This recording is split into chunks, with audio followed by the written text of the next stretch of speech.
오늘 우리가 함께 하실 말씀은 마가복음 7장 31절로부터 37절까지 말씀입니다. 마가복음 7장 31절로부터 37절까지 말씀, 우리 한 절씩 교독하도록 하겠습니다. 제가 먼저 31절 말씀을 읽겠습니다.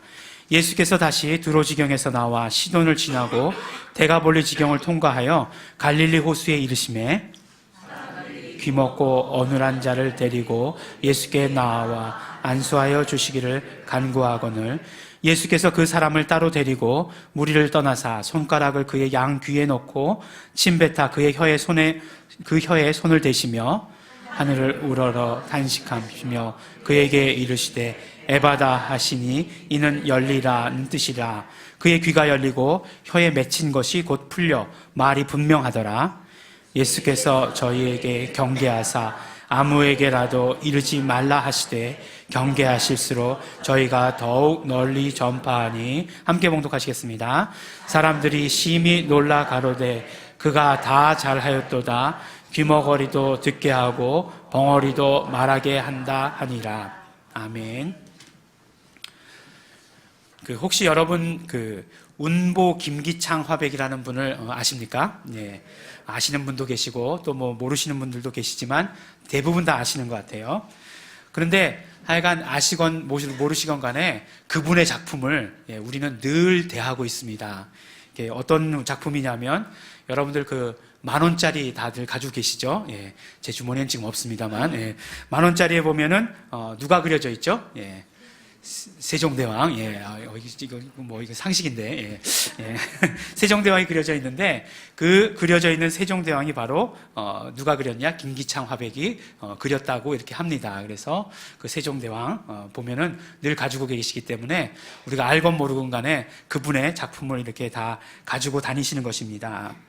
근데 그분이 이제 여생을 마무리를 하신 그 집이 운보의 집이라고 하는 곳이 있는데 청주에 있습니다. 청주. 지금 이제 통합돼서 청주지만 청원이죠. 청원군에 있는 곳인데 참 이렇게 인연이 있었어요. 왜냐하면 제가 처음으로 이제 선을 보고서 처음 선 보고 결혼하지 않았습니까? 제가 처음 선 보고 나서 안 믿으시는 그런 눈치신 것 같은데 선 보고 2달 안 돼가지고 결혼했거든요. 근데 선 보고 나서 어디를 갔냐면 운보의 집을 갔습니다. 운보의 집을 가서 이제 이렇게 서로 이제 알아가는 탐색전 그런 거를 하고 했었죠. 그런데 거기 가니까 이제 김기창 화백이 그린 그림들이 있더라고요.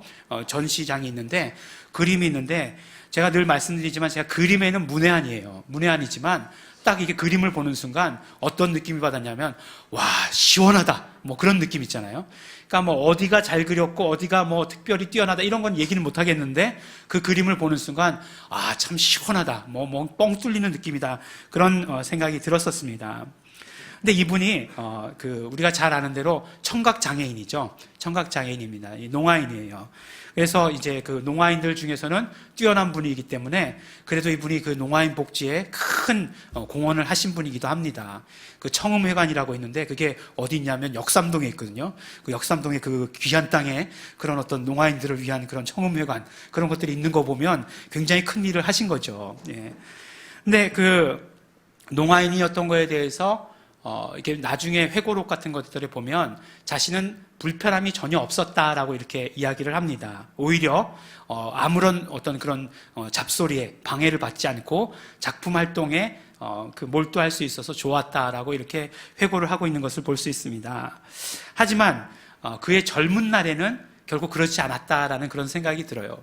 왜 그렇게 제가 생각하게 되었냐면 바로 이게 우리가 알고 있는 김기창 화백의 호는 운보잖아요. 운보 김기창 화백인데 원래 호는 운보가 아니었습니다. 운보가 아니고 뭐였냐면 운포였습니다. 운포 김기창 화백이라고 자기가 스스로 이렇게 호를 정했는데, 그러면 포자하고 보자하고 무슨 차이가 있냐면 보자에다가 이렇게 큰 입구자, 큰 입구자를 하면 그게 포자입니다. 그러니까 나중에 호를 바꾸면서 아마 해방 때쯤 1945년도 때쯤 자기의 호를 바꿨다라고 얘기하는데 그때의 입구변을 없애버리는 거예요. 그래서 운포에서 운보로 이름이 호가 바뀌게 됩니다. 이게 어떤 의미일까라고 이렇게 생각해 보니까 이제 뭔가 그 자신을 가로막고 있던 것들이 있다라고 생각이 든 거예요. 물론 그 호에서 그랬다고 느껴지진 않지만 정말 그런 것들로부터 자유로워지고 그런 것들을 없애고 싶은 그런 마음이 아니었을까라는 그런 생각을 하게 돼요. 그래서 그를 가로막고 있었던 것, 장애가 있을 수 있을 것이고 또 그 마음 가운데 아니면 예술 세계 가운데 막고 있었던 그런 것들이 있었을지도 모르죠. 그런 것들을 없앱니다. 그래서 운포에서 호가 운보로 이렇게 바뀌게 됩니다. 그러니까 그의 인생 가운데 정말 담처럼 둘러싸고 있던 그런 것들이 있었다라고 하는 것. 예. 그러니까 그런 어떤 장애를 그렇게 느끼지 않았을까라는 그런 생각을 이렇게 하게 되는 것입니다. 근데 오늘 왜 이 말씀으로 이렇게 시작하게 됐냐면 오늘 말씀이 보면 이제 귀먹고 어눌한 사람을 예수님께서 치료하시는 그런 이야기로 시작이 됩니다. 근데 나중에 이렇게 그 예수님께서 말씀을 해주시면서 치료받으면서 결론적으로 얘기되는 게 뭐냐면 그 혀에 맺혀진 것을 풀어주셨다. 그러니까 어눌한 게 그렇게 말씀을 하시는데 결국 그런 것들이 뭘까? 말을 듣지 못하게 하고 하는 것들이 결국 그 사람들을 이렇게 막고 있는 것, 예. 그런 어떤 그 감옥처럼 이렇게 가두고 있는 그런 것들로부터 자유롭게 해주신 것이다라는 그런 생각이 들었었습니다. 그래서 이 사람의 호를 바꾼 것으로 말씀을 시작하게 되었습니다. 오늘 말씀을 보면 이제 지난주에 말씀에 이어서 계속되는 말씀이죠.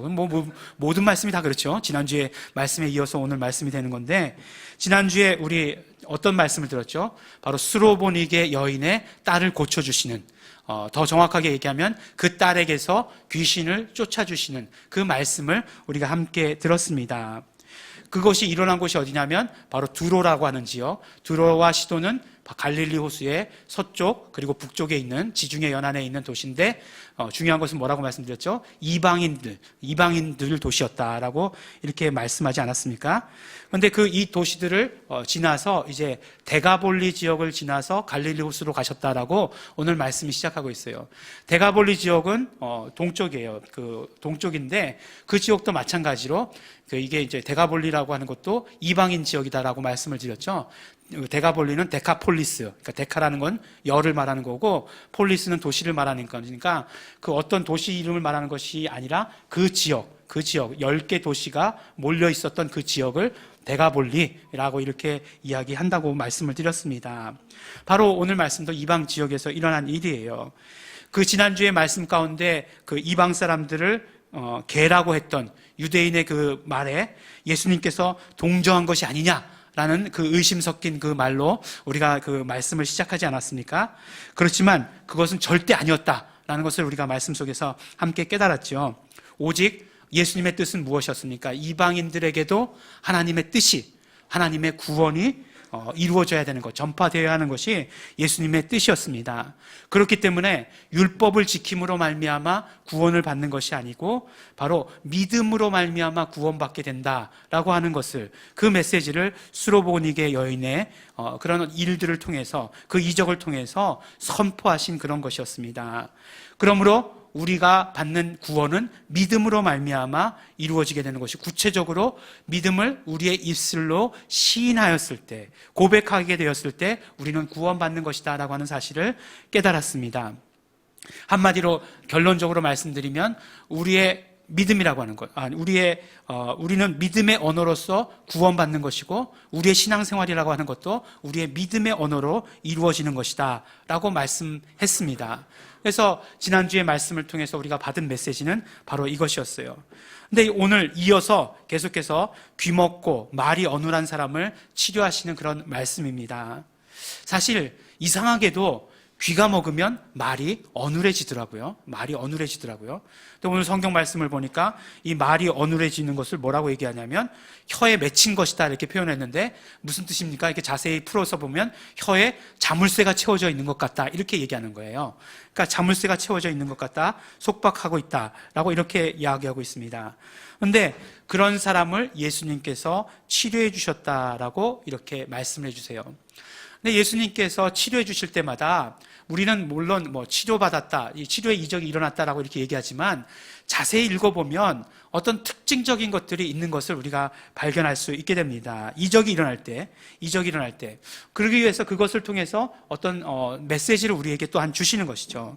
잘 보면 우리가 잘 알고 있는 오병이어의 이적의 메시지도 보면 오병이어의 이적을 일으키실 때 예수님께서 무슨 일을 하셨는가 자세히 살펴보면 별일을 안 하시고 떡을 가지시고 무엇 하셨죠? 감사하신 일밖에 없었어요. 그러니까 축사하신 것, 감사하신 일밖에 없었어요. 그래서 우리가 그것을 통해서 받아가진 메시지는 무엇입니까? 우리가 감사하면 우리의 삶 가운데서 오병이어의 이적 같은 일들이 일어난다라고 하는 것이 우리에게 주는 그런 메시지였어요. 근데 이제 그 귀먹고 어눌한 자를 예수님께 데려왔을 때 예수님께서는 그 장소에서 이 사람을 고쳐주시는 것이 아니라 무리를 떠나서 한적한 곳으로 데리고 가십니다. 그리고 나서 어떤 일들을 하시냐면 이제 손가락으로 그의 귀에 이렇게 대세요. 손가락으로 귀에 대시고 그 다음에 침을 뱉어가지고 그의 입술에 이렇게 바르십니다. 굉장히 지금 같으면 안 해요 뭐 그렇게 했을 것 같은데 그만하세요 뭐 그렇게 했을 것 같은데 그렇게 하세요.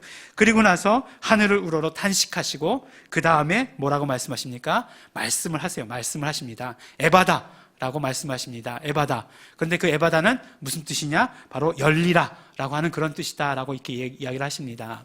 에바다는 헬라어가 아니고 아람어죠. 그러니까 히브리어 방언 아람어예요. 아람어를 그대로 이렇게 사용했습니다. 그러니까 예수님께서 하신 말씀을 그대로 그냥 여기다 성경에다 싣고서 그 뜻이 무엇이다만 이렇게 이야기를 해주신 것이죠.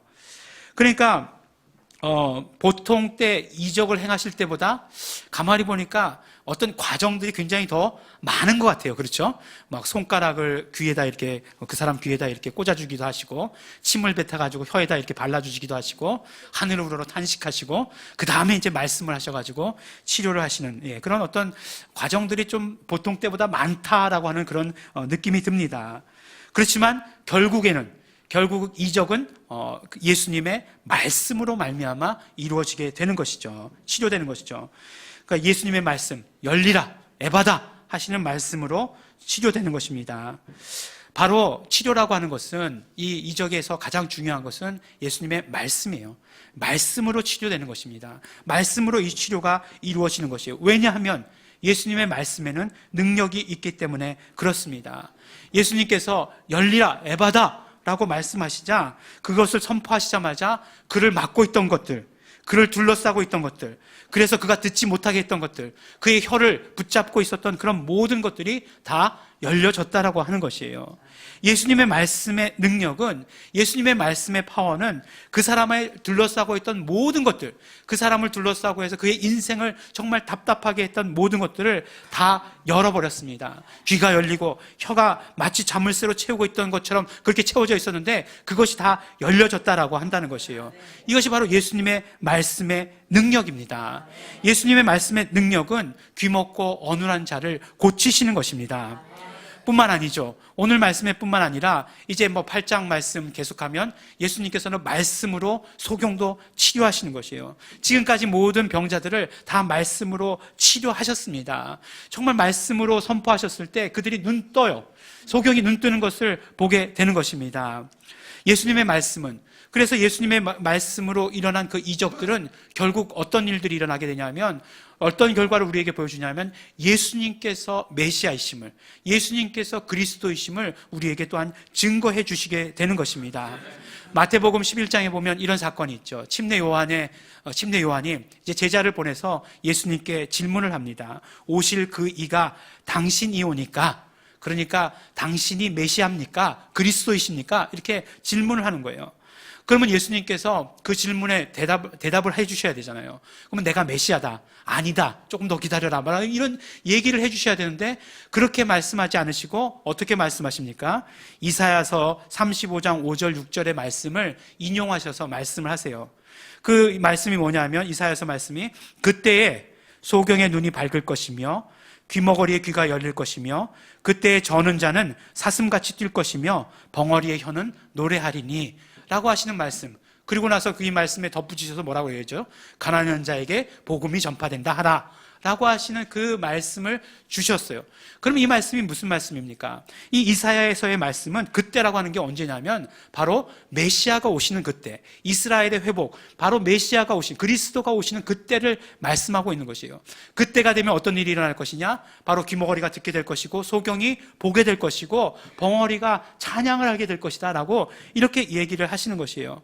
그러면 지금 현재 예수님께서 말씀으로 말미암아 그런 일들이 이루어지고 있다라고 하는 것은 무슨 말씀이에요? 바로 그때가 이르렀다는 것을 말씀하시는 것이고 내가 그리스도다, 내가 메시아다라고 하시는 그 사실을 더욱더 확실하게 정말 성경의 이사야서의 예언을 통해서 구약의 모든 예언들을 들어서 말씀해 주시는 것임을 우리는 알 수 있는 것입니다. 예수님께서는 메시아로 오셨어요. 메시아로 오신 예수님의 그 말씀 가운데는 그렇기 때문에 능력이 있는 것입니다. 예수님께서 말씀하신 것에 능력이 있다는 사실을 우리가 믿어야 하는 것이고 그 능력의 말씀을 우리가 받아 가져야 하는 것입니다. 예수님께서 에바다 선포하셨다라고 한다면, 열리라 라고 말씀하셨다라고 한다면 우리 가운데서도 우리를 답답하게 둘러싸고 있는 것들, 그런 것들이 다 열리게 될 것이라는 것을 우리는 믿음을 통해 받아 가져야 하는 것입니다.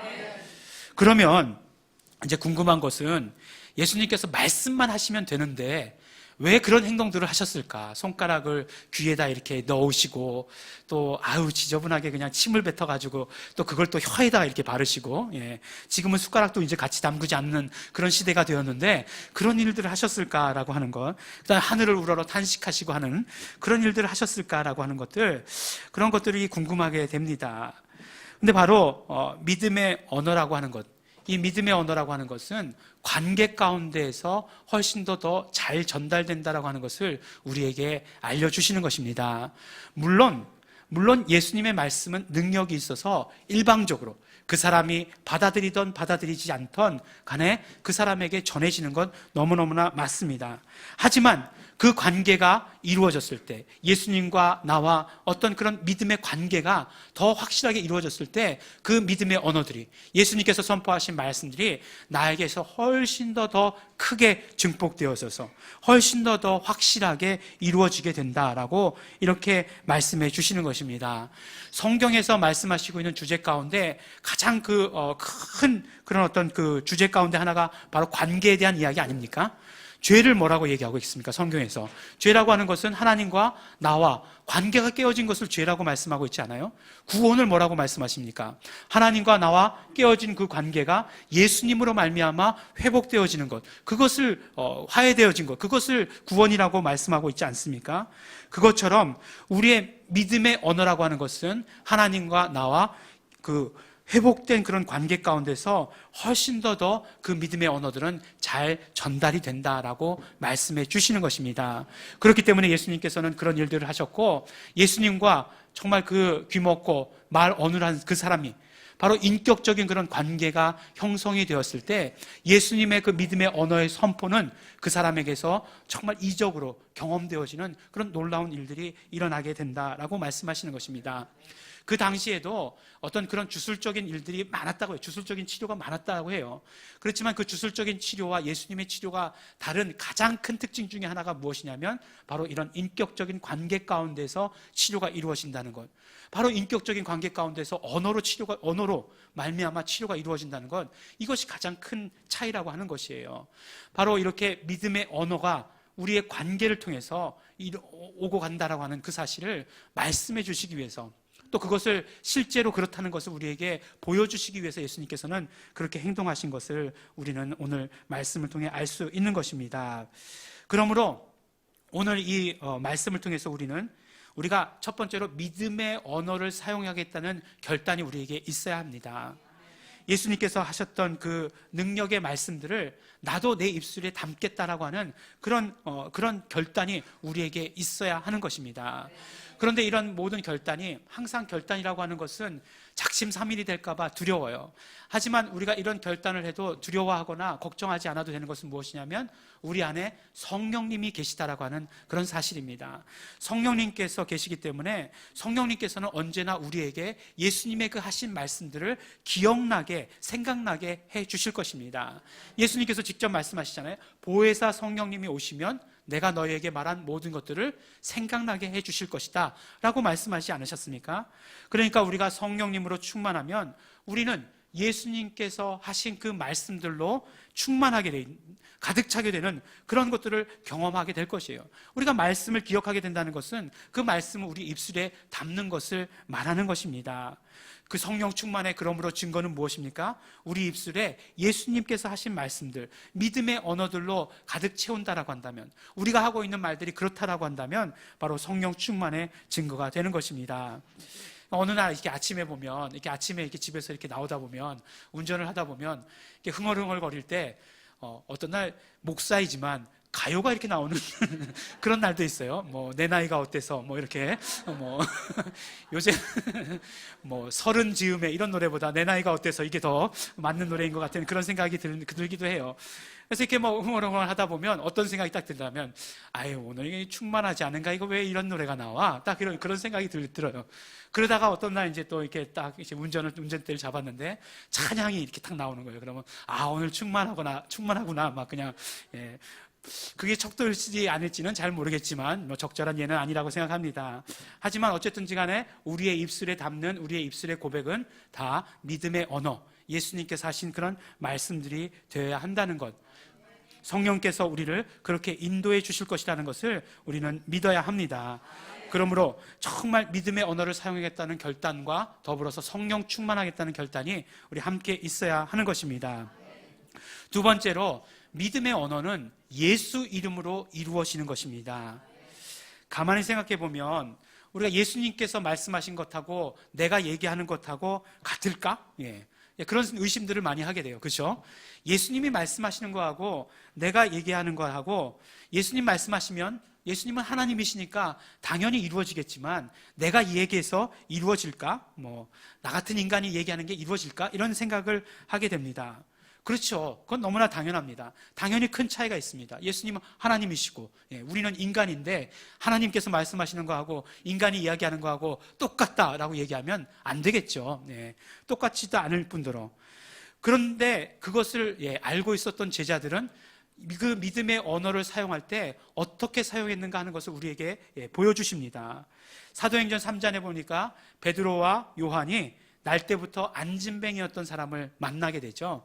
근데 그 안진뱅이가 구걸을 하는데 그 사람에게 뭐라고 얘기합니까? 제일 먼저는 김 빠지는 얘기를 하는 거죠. 은과 금은 내게 없거니와. 어느 날 금요일 날 저기 교회에 많은 분들이 찾아오십니다. 찾아오셔가지고 딱 오셔가지고 주일날 예배가 몇 시냐고 그렇게 물어보더라고요. 그래서 그 교회에 간판에 전화번호가 하나도 없다는 거예요. 그래서 가만히 생각해 보니까 정말 전화번호를 하나도 안 적었더라고요. 하나도 안 적어놨어요. 그래서 참 잘못했구나라는 생각을 하면서 막 이제 그분과 한참 이야기를 나눴습니다. 근데 한참 얘기를 나눴는데 예배가 몇 시냐고 그래서 11시라고 이렇게 얘기를 드렸더니 이사 오신 지 얼마 안 됐고 이제 뭐 주변에 교회를 찾다가 저기 위에 갔더니 목사님이 자주 바뀌시고 뭐 이렇게 이야기를 하더라고요. 이사 온 지 얼마 안 되시는데 목사님이 자주 바뀌는 걸 어떻게 아시는지 잘 모르겠어요. 그래가지고 이제 얘기를 하시다가 이제 가시는데 갑자기 이제 차비가 없으시다는 거예요. 그래서 차비가 없으시다는데 저도 돈이 없고 주머니에 뭐 카드만 갖고 다니고 뭐 현금이 없는 거예요. 그날따라라고 치죠. 그날따라 현금이 없는 거예요. 그래서 없습니다 이렇게 말씀을 드렸어요. 그랬더니 참 얼마나 실망을 하시는지. 주요 목적은 그거였는데 오셔서 그거를 이제 가지고 가셔야 되는데 없으시니까. 예전에 검단에 있을 때는 오시더니 이렇게 밥을 달라고 그러시더라고요. 배가 고프시다고. 그래서 밥을 드렸어요. 밥을 드렸더니만 그 다음에 또 차비가 없다고 그러시더라고요. 그래서 다음부터는 밥 안 드리고 차비만 드리고 이제 또 오시면 보내드렸습니다. 근데 얼마나 실망스러운 얘기예요. 근데 그 다음에 제자들이 뭐라고 얘기하냐면, 내가 내게 있는 것으로 내게 주노니 곧 나사렛 예수 그리스도의 이름으로 일어나 걸으라 라고 이렇게 말씀을 합니다. 그러니까 제자들도 보니까 일어나 걸으라, 일어나라, 걸으라 라고 하는 그 예수님이 말씀하셨던 그 믿음의 언어를 사용하셨어요. 일어나서 걸어가라, 내 침상을 가지고 걸어가라 라고 하셨던 예수님의 말씀들이 있었잖아요. 그 이야기를 했어요. 그런데 그 믿음의 언어를 사용할 때 또한 함께 사용한 것이 무엇이냐면 바로 곧 나사렛 예수 그리스도의 이름으로, 그러니까 우리 줄여서 이야기하면 예수 이름으로, 예수 이름으로라고 하는 그 말씀을 사용하신 것입니다. 그러니까 무슨 말씀이에요? 예수 이름을 우리가 부를 때 예수님께서는 우리와 함께 하시는 것이고, 정말 우리가 정말 함께 하신다라고 하시면 그것은 무슨 의미냐면, 우리가 예수 이름을 부를 때마다 예수님께서 우리와 함께 하셔서 예수님께서 직접 말씀하시는 것과 똑같다라고 이렇게 이야기하는 것이에요. 그러니까 우리가 예수 이름을 부르면서 믿음의 언어를 우리의 입술에 담는다는 것은 바로 예수님께서 직접 행하시는 것과 똑같은 것이다 라고 우리에게 말씀해 주시는 것입니다. 그러므로 우리가 우리의 믿음의 언어를 우리의 입술에 담을 때 예수 이름을 부르면서 예수 이름으로 라고 이렇게 말씀하는 것이에요. 예수 이름을 부르면서 우리는 에바다 하는 것입니다. 열리라 라고 이렇게 말하는 것이에요. 그러면 어떻게 됩니까? 예수님께서 말씀하신 것과 똑같은 그런 일들이 우리에게 이루어지는 것입니다. 또한 예수 이름을 부를 때 예수 이름을 부르는 것과 동시에 더 중요한 것은 무엇이냐면 바로 삼위일체 하나님과 우리와의 관계가 또한 중요합니다. 우리가 정말 하나님과 우리가 사랑의 관계가 되어야 되는 것이에요.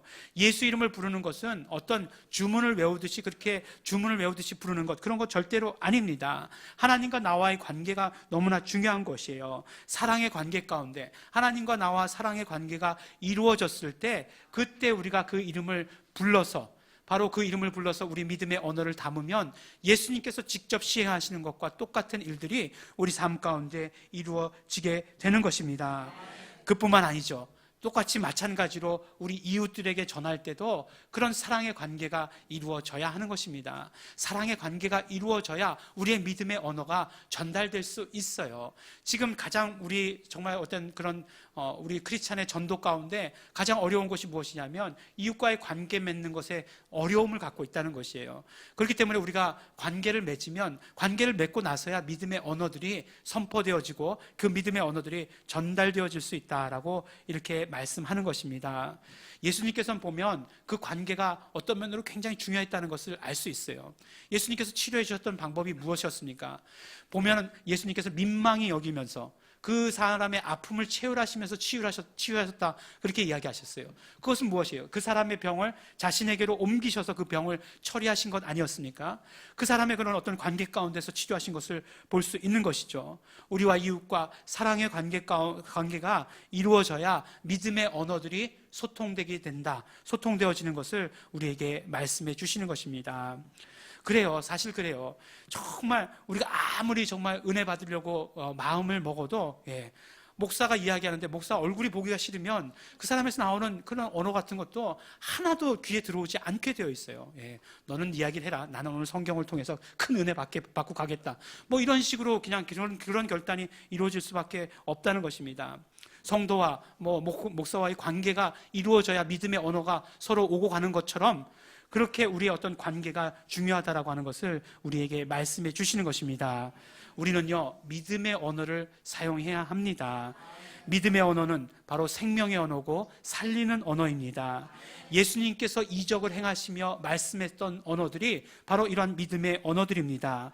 이 말씀을, 예수님께서 하셨던 이 말씀을 우리도 똑같이 사용해야 하는 것입니다. 우리를 둘러싸고 있는 환경들, 우리를 둘러싸고 있는 병들, 어려움들, 고통들이 있다라고 한다면 우리는 이 믿음의 언어를 사용함으로 말미암아 그 모든 것들이 열리게 해야 하는 것입니다. 열리라, 에바다, 그렇게 말해야 하는 것입니다.